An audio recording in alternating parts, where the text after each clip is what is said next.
Hello दोस्तों, आज की इस वीडियो में हम देखेंगे जो हमारा एक सिस्टम होता है उसको कैसे रिपेयर किया जाता है। ये एक जो कस्टमर का सिस्टम हमारे पास आया है। कस्टमर ने बताया कि इसमें जैसे ही सीपीयू को ऑन करते हैं तो इसके फैन घूमते हैं। ठीक है, ये जो प्रोसेसर का फ़ैन होता है और जो एसएमपीएस का फ़ैन है ये काम करते हैं, लेकिन जो हमारी डिस्प्ले है उस पर नो सिग्नल दिखा जाता है। तो दोस्तों आज की वीडियो में हम यही देखेंगे कि जो नो डिस्प्ले की प्रॉब्लम होती है, सिस्टम में नो डिस्प्ले की प्रॉब्लम है, ठीक है, उसमें कुछ भी ख़राब हो सकता है। आपके प्रोसेसर भी ख़राब हो सकता है, रैम भी, और या बोर्ड पे कोई फॉल्ट, या फिर एसएमपीएस में भी प्रॉब्लम हो सकती है। ठीक है, तो नो डिस्प्ले के फॉल्ट को हम अगर सिस्टम में आ जाता है तो उसको कैसे सोल्व करेंगे। दोस्तों सबसे पहले हम जो ये सीपीयू है इसका जो साइड का ये कवर खोल लेते हैं। ठीक है,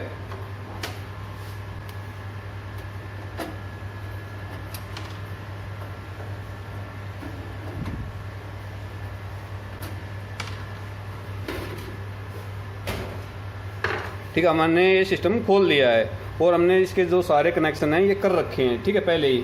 और एक बार हम अब चेक करके देखते हैं कि जो कस्टमर ने हमें प्रॉब्लम बताई है वो है या और कोई प्रॉब्लम है। ठीक है, अब हम इसको स्टार्ट करते हैं। ये स्टार्ट कर दिया। ठीक है,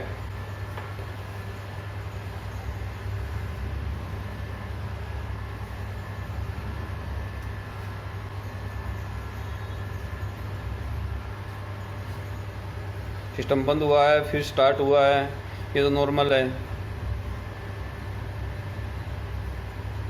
देखिए आपकी जो डिस्प्ले पे नो सिग्नल लिखा हुआ था अभी, ठीक है, लेकिन सिस्टम काम कर रहा है, हार्ड डिस्क भी चल रही है, आपकी एसएमपीएस का जो पंखा वो भी चल रहा है, और जो प्रोसेसर का फ़ैन है वो भी चल रहा है। ठीक है, अब एक बार हम जो कीबोर्ड है उसकी जो डिस्प्ले लाइट है वो चेक कर लेते हैं। अगर आप नम लॉक को दबाते हैं और ये लाइट ऑन ऑफ हो रही है तो समझ लो आपकी जो वीजे केबल है इसमें प्रॉब्लम है। ठीक है, इसलिए सिग्नल आगे नहीं दे रही है। अगर यहाँ पे लाइट आ रही है तो यहाँ भी लाइट नहीं आ रही, और आपकी एलईडी में भी लाइट नहीं आ रही, मतलब सिग्नल नहीं आ रही। ठीक है, तो इसका मतलब फॉल्ट कहाँ है? आपके सीपीयू में ही है फॉल्ट। ना एलईडी ख़राब है आपका, ना कीबोर्ड, ना ये वीजे केबल ख़राब है।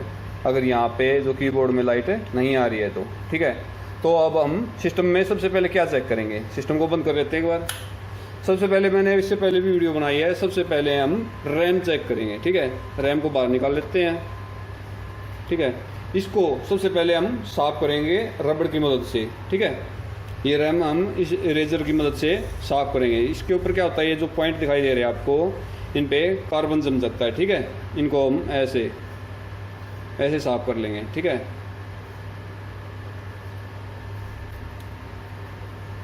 सबसे पहला पॉइंट है हमारा रैम साफ़ करने का, उसके बाद ही हमें और कुछ चेक करना है, क्योंकि ज़्यादातर इसी में कार्बन जम जाता है रैम पे, और आपका जो सिस्टम है वो डिस्प्ले देनी बंद कर देता है। सबसे पहले हम यही चेक करेंगे।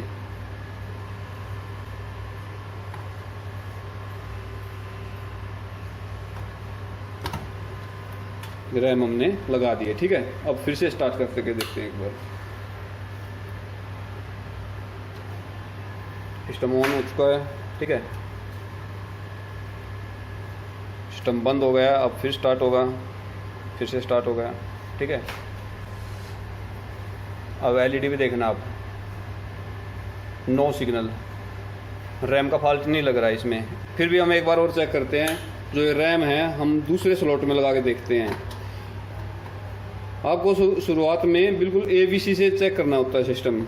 ऐसा नहीं है कि सीधा बोर्ड खोल के बैठ जाओ उसकी रिपेयरिंग करो, ऐसा नहीं है। हम शुरुआती दौर में जो ABCD सीखते हैं उसी से हमें सिस्टम भी रिपेयर करना होता है। ठीक है, अब दूसरी स्लॉट में चेक करेंगे एक बार लगा के। ठीक है, अगर अब भी सिस्टम नहीं चलता है तो हम दूसरी रैम से इस सिस्टम को चेक करेंगे, शायद क्या पता हमारी रैम ख़राब हो गई हो। ठीक है, एलईडी भी देखना, यहाँ पे नो सिग्नल। अब भी हमारा जो सिस्टम है वो स्टार्ट नहीं हुआ है। एक बार हम दूसरी रैम से इस सिस्टम को चेक कर लेते हैं। ये रैम दोस्तों हमने बिल्कुल चालू सिस्टम से निकाली है। ठीक है, अब इस सिस्टम को हम इस रैम से चेक कर लेते हैं एक बार। ठीक है,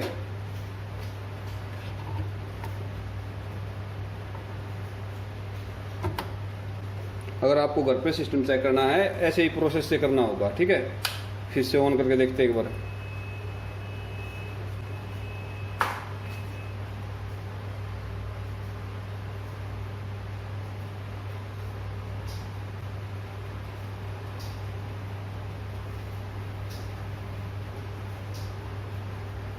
नो सिग्नल आ रहा है यार, इसका मतलब आपकी ये रैम ओके है, ठीक है। अब फॉल्ट आपका कहाँ पे मिल सकता है ये चेक करेंगे। ये रैम हम निकाल लेते हैं, ठीक है। अब सबसे पहले हमें जो ये मदरबोर्ड है ये बाहर निकालना पड़ेगा, ठीक है। इसके अब सबसे पहले हमें क्या करना है, सबसे पहले ये जो मदरबोर्ड है ये बाहर निकालना है, ठीक है। अब फॉल्ट है जहाँ तक है आपके मदरबोर्ड में ही मिलेगा, ठीक है। इसको बाहर निकाल लेते हैं, ठीक है। ये सारे के सारे कनेक्शन हम हटा देते हैं।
ये मदरबोर्ड अब हमने बाहर निकाल लिया है।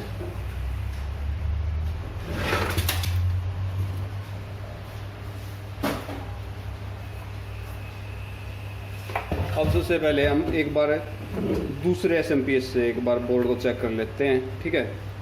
कई बार क्या होता है, अगर एसएमपीएस आपका पूरी सप्लाई नहीं दे पा रहा है तो भी डिस्प्ले में प्रॉब्लम आपकी हो सकती है, ठीक है। ये रैम हम लगा के चेक करते हैं।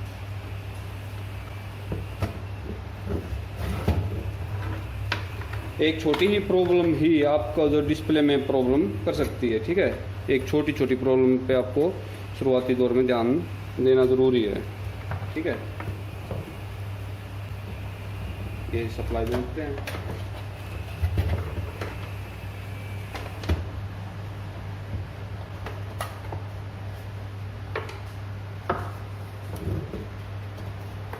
ये सीपीयू की सप्लाई है, ये रह गई है, ये भी लगा देते हैं,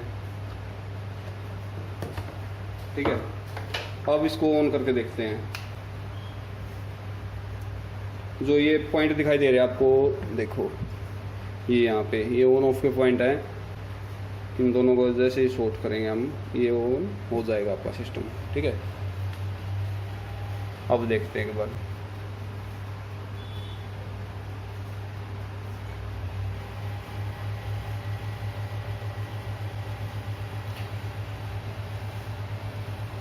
अब भी नो सिग्नल आपका सिस्टम, ठीक है। मतलब आपका जो एसएमपीएस है वो भी आपका ओके है। अब जो मैं स्टेप बता रहा हूँ आपको, ये सारे के सारे घर में करने के हैं, ठीक है। अब हम जो ये सीपीयू होता है इसको चेक करेंगे, ठीक है। कई बार क्या होता है, इसके जो पॉइंट्स हैं उनके ऊपर कार्बन जमने के बाद भी आपका जो सिस्टम है वो ऑन नहीं हो पाता, ठीक है। अब हम जो सीपीयू है इसको चेक करेंगे।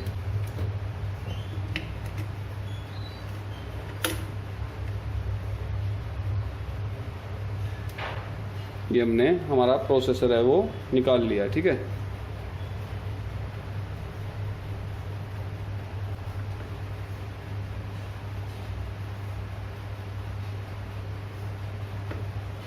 इसकी पिन में भी कोई भी प्रॉब्लम नहीं है, ठीक है। जो ये सीपीयू है इसको भी हम एक बार इरेजर से साफ कर लेते हैं। इस सीपीयू को हम इरेजर से ऐसे इस तरह से हम इसको साफ करेंगे, ठीक है। इस तरह से अच्छी तरह से हम साफ करेंगे, ठीक है। और फिर से एक बार इसको हम लगा के चेक करेंगे।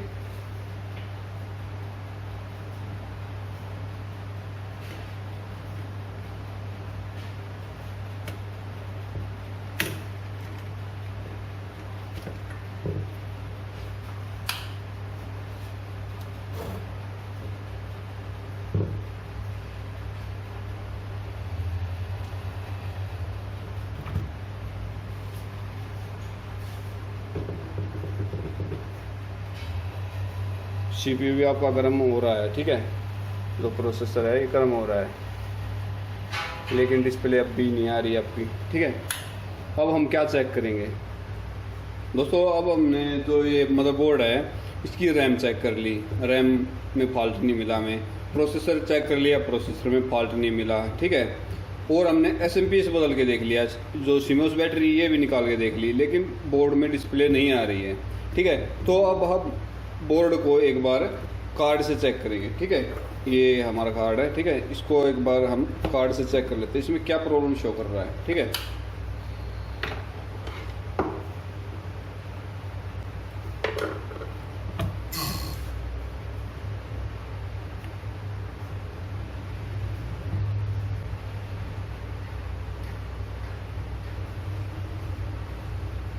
देखिए इसमें C1 कोड आ रहा है, ठीक है। कोई भी जो डाटा है वो ट्रांसफ़र नहीं हो रहा है, एक बार रीडिंग चेंज होती है C1, उसके बाद कोई भी रीडिंग चेंज नहीं हो रही है, ठीक है। इसका मतलब रैम तक तो बात जा ही नहीं रही, ये फॉल्ट जहाँ तक है बायोज का मिलेगा, ठीक है, क्योंकि बायोज डाटा नहीं बना रही है। एक बार हम रैम चेक निकाल के चेक करते हैं।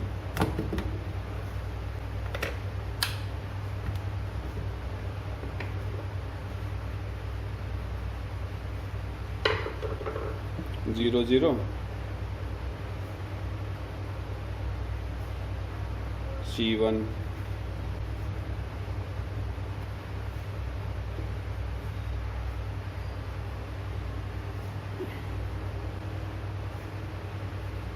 E0, ठीक है। E0 मतलब रैम की होता है, ठीक है। रैम दोबारा से लगा के चेक करेंगे।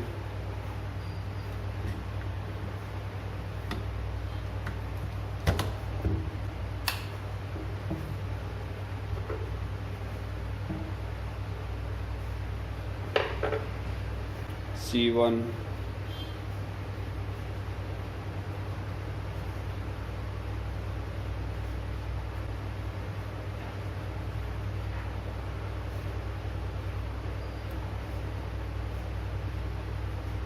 C1 कोड आ रहा है दोस्तों, एक बार रीडिंग चेंज हो रही है, ठीक है। इसका मतलब इसमें डाटा नहीं बन रहा है, तो 90% चांस है आपकी बायोज में, ठीक है, बायोज में फॉल्ट मिलेगा, ठीक है।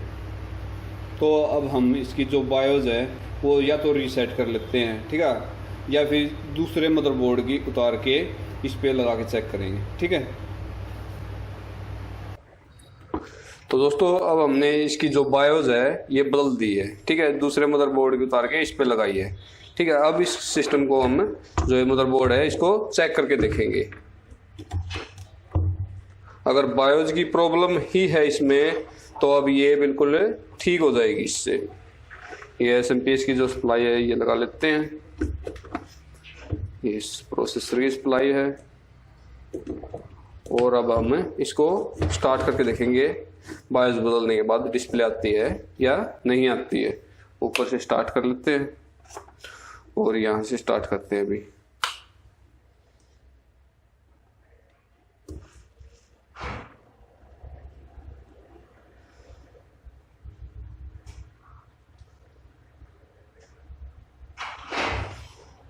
दोबारा से स्टार्ट हुआ है, ये हमारी डिस्प्ले आ गई दोस्तों, देखिए बिल्कुल ठीक ठाक डिस्प्ले आई है, ठीक है। तो इस मदरबोर्ड में फॉल्ट था ना, तो इसमें रैम का फॉल्ट था और ना ही इसमें प्रोसेसर का फॉल्ट था, ठीक है, और ना ही इसमें SMPS का फॉल्ट था। इसमें लास्ट में फॉल्ट मिला हमें बायोज का। ऐसे ही हम जो स्टेप बाय स्टेप है मदरबोर्ड को चेक करेंगे। शुरुआत करते हैं हम रैम से। अगर डिस्प्ले प्रॉब्लम है तो रैम से स्टार्ट करते हैं, VGA केबल से स्टार्ट करते हैं, SMPS से, फिर ये जो हमारा मदरबोर्ड के ऑल कंपोनेंट हैं, कैपेसिटर फटे हुए या नहीं है, ठीक है, रैम चेंज करके देख लेते हैं। तो अब इस मदरबोर्ड में हमें अब की बार नया फॉल्ट मिला है बायोज का। अगर एक भी चीज आपकी कोई भी प्रॉब्लम करती है तो सीधी सादी बात है आपकी जो डिस्प्ले है वो नहीं आएगी, ठीक है। तो दोस्तों हमें आशा है कि आपको ये वीडियो बिल्कुल समझ में आ गई है। तो दोस्तों, आपको हमारी ये वीडियो कैसी लगी, please like and share. Thank you.